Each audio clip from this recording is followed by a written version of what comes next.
pudding pastry push day, Batman. What is going on here? Well, let me tell you, we're doing two things, and one is an insane push day, one like you've never seen before, you've never even done. Bet you're not even ready, bet you can't complete the workout. If you think you can, go ahead and give it a try and follow along. If not, go ahead, be a baby and quit. Speaking of being a baby, I smashed two of my fingers recently, and it really, really hurt, but I'm staying strong and I'm moving on. So thank you for being here and watching another video and joining me for another workout. The other thing that we're doing is we're reviewing a new bar from Titan Fitness, and it's my first ever in my entire life ever using a brand new bar. So very excited for this. It's going to feel real nice. Loading it up, putting it on the rack felt really nice. The knurling is very gentle. It's not very scratchy, invasive, or very protruding. It's not a very serious knurling. It's a very soft knurling, and it's very comfortable in the hands. So, first off, I do want to say that the bar was absolutely amazing for this push day. Took me a second to kind of get used to it. I'm used to a little bit more of a Jurassic Park. It's Jurassic Park. Welcome to Jurassic Park. You can bet Jurassic that this is going to be an amazing workout. One that you haven't seen yet, one that you haven't done. If you have seen it, let me know where you saw it, because I'm very interested in where you saw it, because I want to know who else is doing this and get their opinion on it, just for the simple fact that I don't see anyone else doing stuff like this.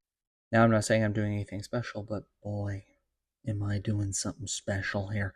Something that you really need to be doing yourself. And I'm telling you right now, if you're not doing it, you're doing yourself a disservice. So, long story short, we're working on a few things, not just for the video, but for the workout itself. So the first thing is static strength. So we are slowly working up to a heavy hold, but first we need full range of motion.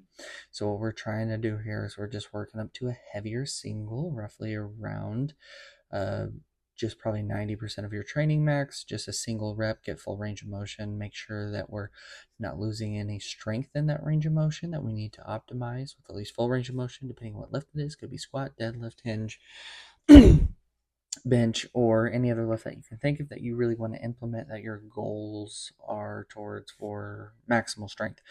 So what we're doing is we went up to 245 for a nice smooth single. Everything felt really good. My chest in this particular workout felt a little abnormally tight. I think I needed to do a little bit more external rotation work. So you want to brace, pull it out. Now it's time for the statics. So now that we got a range of motion work in, not too taxing on the muscles, not the connective tissue, not anything else, not even the CNS. Now we're working up to heavier holds. So I want to ensure that I'm engaging external rotation, I'm engaging my posterior muscles like lats, rear delts, stuff like that to help stabilize the shoulder and pack them in. So I'm doing this banded technique, which also, if you have crunchy shoulders or shoulder pain, or you get shoulder impingements, this little warm-up right here can go a very long way, especially on rest days, work days, as a warm-up, as a cool down, even in between sets. It just allows you to engage those more posterior externally rotating muscles, so you can ensure that your shoulders more opened up, and it allows you to pack it and stack it in the right way. So remember the pack and stack rule. It's going to go a long way for your shoulders. So now let's go ahead. So we need to make sure our bar placement is good. Again, this is a new bar. It's taking me a little bit to get used to it and find that proper hand placement. And all you need to do is make sure that you're pushing through the ground, glutes are tight, leaf spring in the back, that we're driving through the ground with the feet, of course, that our lats are tight, so we're trying to bend the bar, that our shoulder blades are retracted and depressed, or packed, or just pinched up under you, however you want to cue that for yourself. The other thing that we're doing is we're pulling it to where we would just about drop it into full range of motion, so down to the diaphragm. So it's going to be just above the diaphragm or nipple line, about mid-sternum. That way we get that nice J movement when we're properly doing bench press. And then we hold. The only thing that I do not like that I'm doing here is that my wrists are a little bit lax, so they're bent backwards a little bit. And then we're holding anywhere from 5 to 10 seconds. You need at least 5, and you do not have to go over 5. But me personally, I wanted to get just a little closer to 10. I know I can hold more, but again, today just didn't quite feel right as I was working through it. Chest and shoulders felt a little too tight for my comfort while loading into heavier load.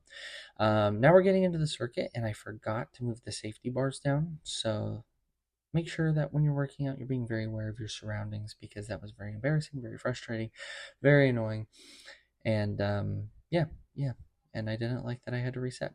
So the first thing is a triple set, right? It's like a superset, but it's a triple set. And it's not a true superset or a true triple set based off the principle that a superset is opposing muscle groups, so bicep, tricep, chest, rhomboids, back lats, however you want to end up working that, depending on whether you're looking at horizontal, vertical, push, pull, or anything else. So we're doing bench press, 5 reps, slightly heavier load, no rest. Immediately go to an auxiliary lift. And that auxiliary lift that I picked was dips. We're doing 10 reps. And then you do 3 reps of a plyometric functional exercise. So this will resort around calisthenics for the most part, either jumps, pull-ups, push-ups, who knows. If you have a sport, it might be more specific. So if you throw javelin, you might want to go find 3 practice insert exercise equipment here and throw 3 in a row. That's at a lighter resistance than actually throwing a javelin. So we're running 5 rounds. The idea is to keep the break roughly under a minute, and the shorter you can make it, the better your anaerobic capacity. So this entire routine is for anaerobic capacity training, and it's extremely exhausting. And if you actually run through it, unless you do training like this on a frequent basis, you will realize exactly just how taxing this can be. And I didn't know how taxing it was going to be until, which you haven't seen this video yet, but we did a very big video with Kenton Lee, and it's going to be coming out soon. It's a very long video. It's almost 2 hours.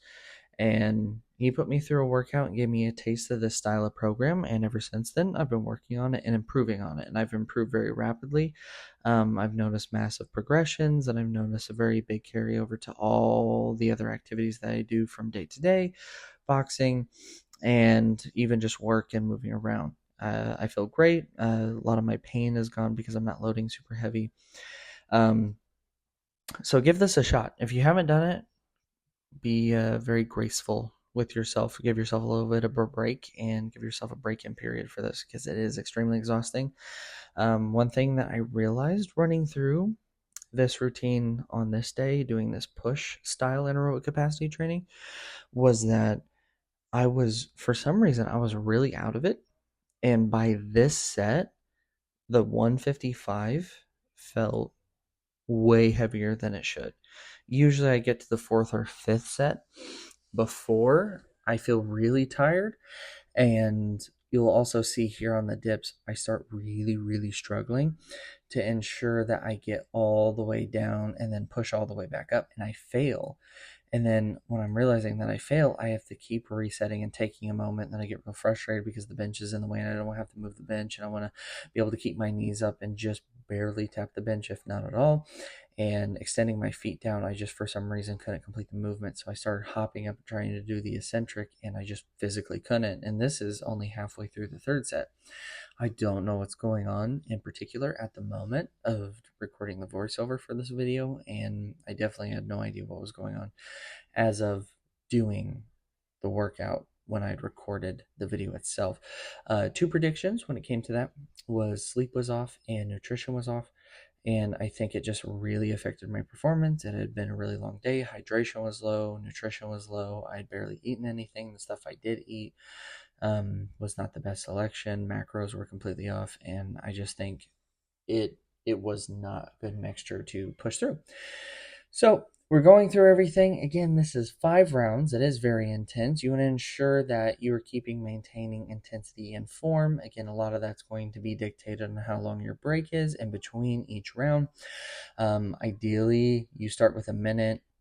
By the 2nd week, you can probably go down to 50 seconds, 45 seconds. By the 3rd week, you can go down to 30 seconds or maybe even 40 seconds. By the 4th week, maybe you can finally get the 30, maybe go sub 30 seconds for the break.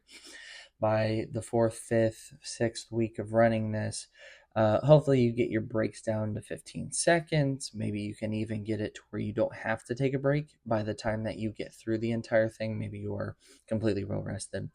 So 5 rounds of that.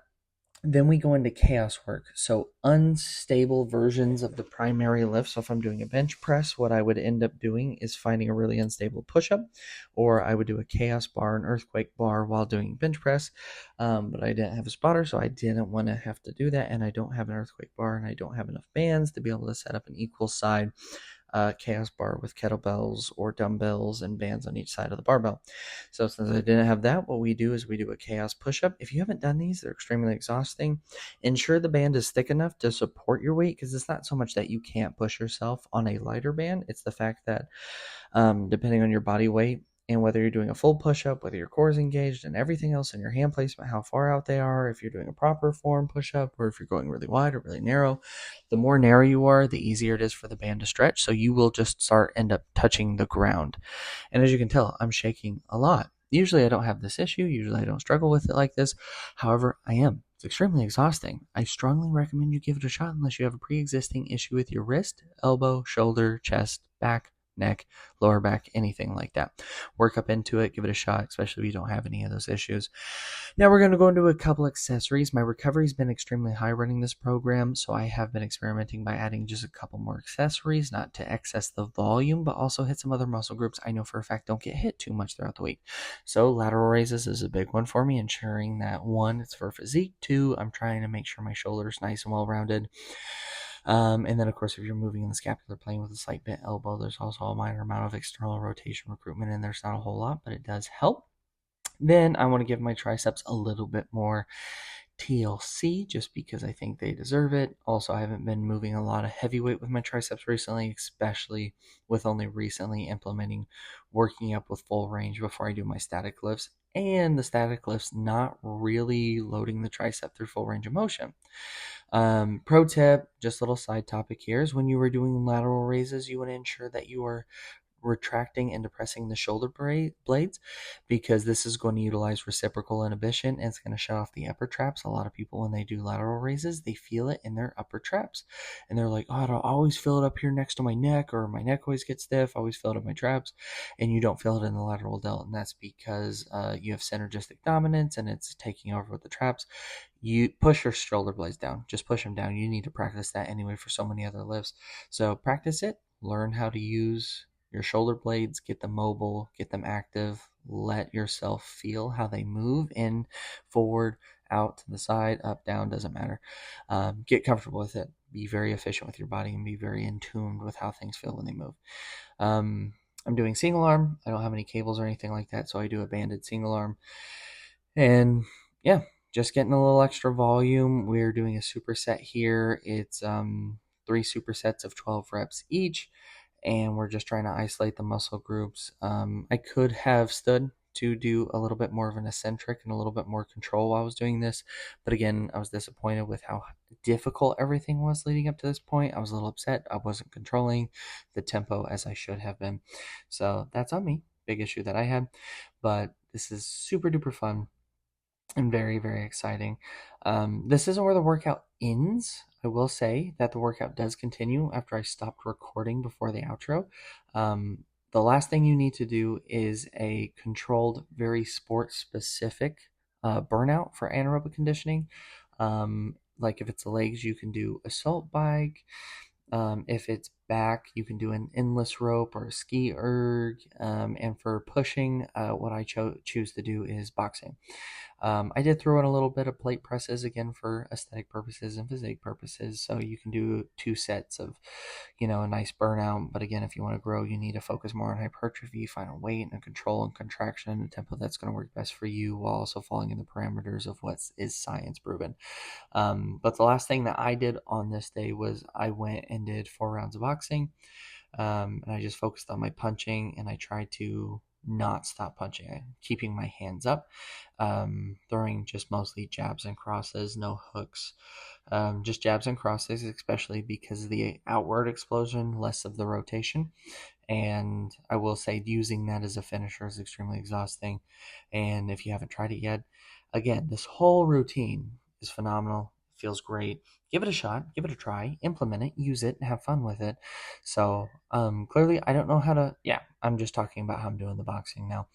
and just implementing that. I did 4 rounds. You only need to do 3. Ideally, you need to shoot around for 3 minutes. That's really going to push into going into more of an aerobic style sense of exercise because of the time and attention and utilization. Give it a shot. Do it how you need to. I don't know how to set up camera angles anymore. It's been too long. So cut my head off. But, thank you for being here with me. If you can, please show me a little love down below. You know what to hit. YouTube's been around long enough. You should know. So, you know what I'm about to do? Stay growing and stay small. And, of course, stay silly. And I'll catch you in the next video. Till then, later. Don't forget to shimmy. Don't forget to shimmy. Don't forget to shimmy.